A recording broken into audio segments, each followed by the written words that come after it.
एक जानिब पाकिस्तान ईरान और अमेरिका के दरमियान सालसी की कोशिशें कर रहा है और ईरान ने भी यह ऐलान किया है कि सिर्फ एक मीडिएटर है और वो पाकिस्तान है।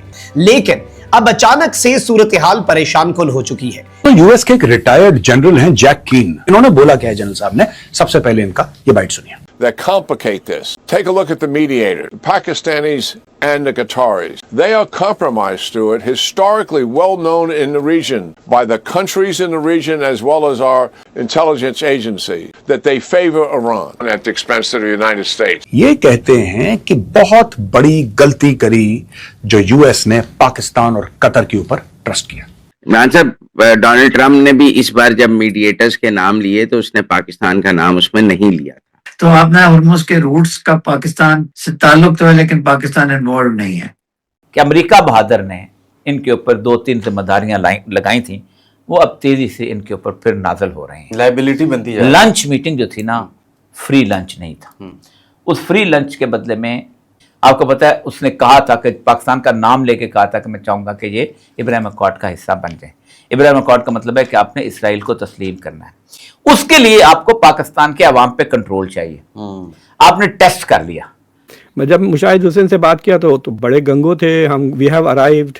मैंने पूछा भाई मुझे पूछना है सिंपल सवाल कि पाकिस्तान बड़ा होके क्या बनेगा, तो उन्होंने क्या बात कर रहे हैं, हाँ हम ऑलरेडी बड़े हो गए। तो दोस्तों, एक हिंदी कहावत जो कि इस समय बिल्कुल पाकिस्तान पे फिट बैठने जा रही है, और वो कहावत है दूध में पड़ी मक्खी की तरह बाहर निकाल फेंकना, जिसको नॉर्मली लोग ये भी बोलते हैं कि चाय में पड़ी मक्खी को बाहर निकाल फेंकना। और कुछ ऐसी ही फीलिंग पाकिस्तान के साथ है, क्योंकि अमेरिकी राष्ट्रपति डोनाल्ड ट्रंप ने ईरान अमेरिका जंग के बीच में जो मीडिएशन हो रही है उसमें से पाकिस्तान का ही नाम बाहर कर दिया है। लेकिन इंटरेस्टिंगली इससे ठीक 1 या 2 दिन पहले अमेरिका के फॉक्स न्यूज पर एक एक्स अमेरिकी जनरल जैक कीन ने यह दावा किया कि पाकिस्तान और कतर दोनों ही इस मीडिएशन में अमेरिका को चीट करके, धोखा दे करके ईरान को फायदा पहुंचा रहे थे, और ऐसा पाकिस्तान का इतिहास भी है। और जनरल केन ने आगे यह भी कहा कि हमारी अमेरिकी इंटेलिजेंस और एडमिनिस्ट्रेटर ये सब जानती है पाकिस्तान के बारे में। लेकिन फिर अब इसके ऊपर सवाल ये होता है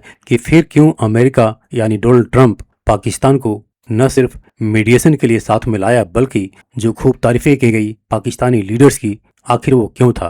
तो दोस्तों, इस पर एक बड़ी ही इंटरेस्टिंग वीडियो है जो डिटेल में बनी है, आप उसको देख सकते हैं और समझ सकते हैं कि ऐसा क्यों हुआ। और उस वीडियो का लिंक इस वीडियो के डिस्क्रिप्शन में सबसे ऊपर आप देख सकते हैं। लेकिन उससे पहले आइए इस वीडियो को आगे देखते हैं।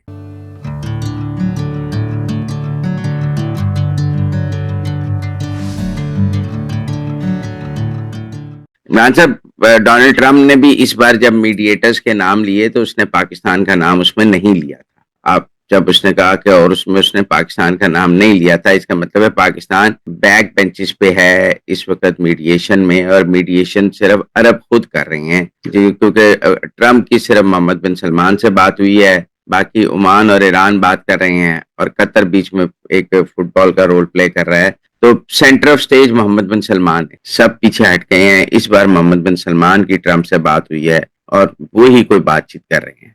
सर, सेंटर स्टेज मोहम्मद बिन सलमान भी है और ओमान की लीडरशिप भी है, और मेन जो मुज़ाकरात हैं वो ओमान में हो रहे हैं। तेहरान की टीम गई हुई है, मैरीटाइम टीम गई हुई है जो डिस्कस कर रही है रूट्स का, और सुनने में आया कि काफी करीब आ गए हैं वो एक एग्रीमेंट के कि अपने और उसमें से कौन आएगा जाएगा।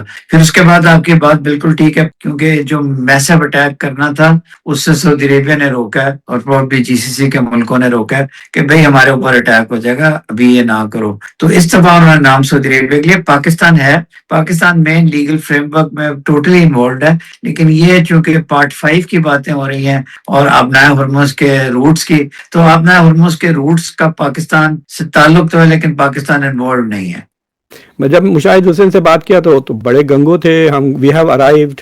मैंने पूछा भाई मुझे पूछना है सिंपल सवाल कि पाकिस्तान बड़ा होके क्या बनेगा, तो उन्होंने क्या बात कर रहे हैं, हाँ हम ऑलरेडी बड़े हो गए। सिस्टम कोलैप्स किया है आपका, क्या रिसेंटली तो आपका मिनिस्टर कह रहा है सिस्टम कोलैप्स हो गया, तो फिर आप बड़े कैसे बने? तो वो इतनी तारीफ कर रहे थे, ऐसे ही वाज सेइंग कि हम इंटरनेशनल स्टेज में आ गए हैं, we are globally influential diplomatic middle power, इस तरह के बात।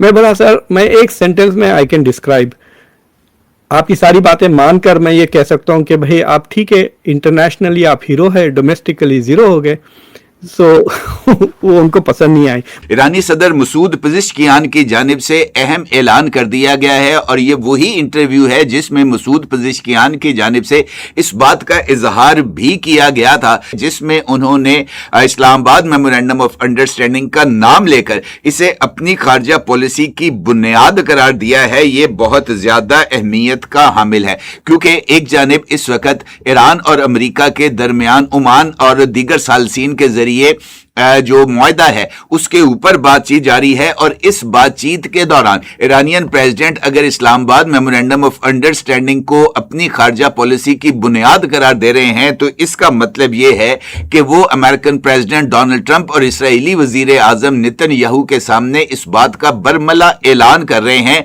कि इस्लामाबाद मेमोरेंडम अंडरस्टैंडिंग ही हमारा फैसला है, वही उनकी फाइनल डील की बुनियाद बनेगा। अगर हम इस्लामाबाद मेमोरेंडम ऑफ अंडरस्टैंडिंग का जायजा लें तो मौजूदा सूरत हाल में 5 ऐसे पॉइंट्स हैं।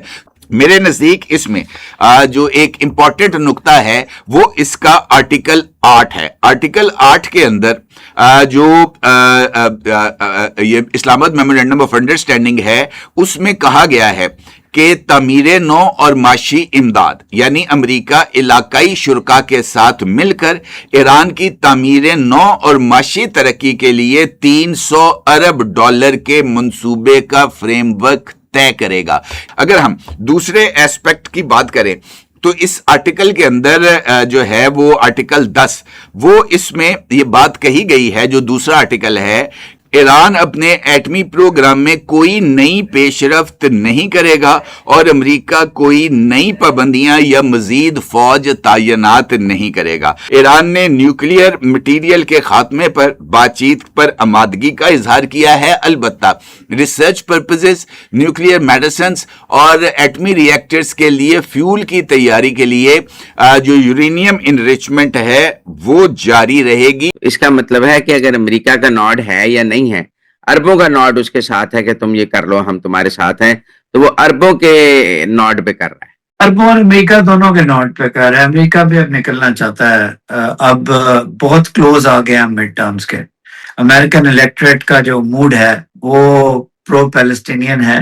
अब जो लोग हैं, गवर्नमेंट का नहीं, लोगों का, लेकिन एक जंग शुरू हो गई अमेरिका में दो नैरेटिव्स के दरमियान, एक फलस्तीन और ईरान के हक में जो नैरेटिव है और एक जो इजरायली नैरेटिव है। ये भी बहुत बड़ी बात है। इसमें वो शहादतें शामिल हैं, 1 लाख से ज्यादा गाजा के लोगों की बड़ी कुर्बानी। 24 घंटे में एग्रीमेंट हो जाएगा। हाँ जी। क्या मिड टर्म इलेक्शंस को क्रॉस करने के बाद भी ये कायम रहेगा, इस पे कुछ नहीं कहा जा सकता क्योंकि इजरायलीज का अभी भी बहुत इन्फ्लुएंस है अमेरिकन के ऊपर। लेकिन अब हम 60 डेज के लिए पीस देखेंगे, क्योंकि अगर ईरान ने रिलेंटलेस अटैक्स करने शुरू कर दिए जीसीसी कंट्रीज के ऊपर और उससे ऑयल प्राइसेस इफेक्ट हुए और दुनिया में इंस्टेबिलिटी का एक गलबा दिखाई दिया, तो डोनाल्ड ट्रंप और रिपब्लिकन्स जो है उनकी अब ये नहीं, या तो उनके पास ऑप्शन है बहुत बड़ा अटैक करने के ईरान पे, उसके डाउनसाइड्स हैं, या पीस को चांस देने का।